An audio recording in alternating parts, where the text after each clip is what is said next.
ওমানের আল-উস্তায় অভিযান চালিয়ে ১১০ জন শ্রমিককে গ্রেপ্তার করেছে দেশটির শ্রম মন্ত্রণালয়ের নেতৃত্বাধীন যৌথ আভিযানিক দল। অভিযানে অংশ নেয় পুলিশ ও আল দাখিলিয়ার শ্রম কল্যাণ বিভাগও। এসব প্রবাসীর মধ্যে কতজন বাংলাদেশি তা জানানো না হলেও তাদের অনেকেই এশীয় নাগরিক বলে জানা গেছে। অভিযানের সময় বেশ ভয়াবহ পরিস্থিতি পার করে এলাকাটির থাকা প্রবাসীরা। ওমানের সেরা রেট দিচ্ছে বাংলাদেশি প্রতিষ্ঠান গালফ এক্সচেঞ্জ। প্রিয়জনকে টাকা পাঠাতে আজই আসুন আমাদের যে কোনো ব্রাঞ্চে অথবা কল করুন স্ক্রিনে দেয়া নাম্বারে। গালফ এক্সচেঞ্জ, বাংলাদেশিদের প্রিয় এক্সচেঞ্জ।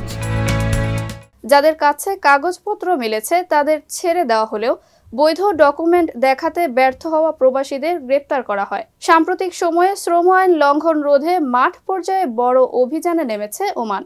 বিভিন্ন অঞ্চলে ধারাবাহিক পরিদর্শন কার্যক্রম বা তল্লাশি চালাচ্ছে দেশটির শ্রম মন্ত্রণালয়। এসব অভিযানে হাজারো প্রবাসী গ্রেপ্তার হয়েছেন। আতঙ্কে বাংলাদেশি সহ অন্য অনেক প্রবাসীর দিন কাটছে পালিয়ে থেকে।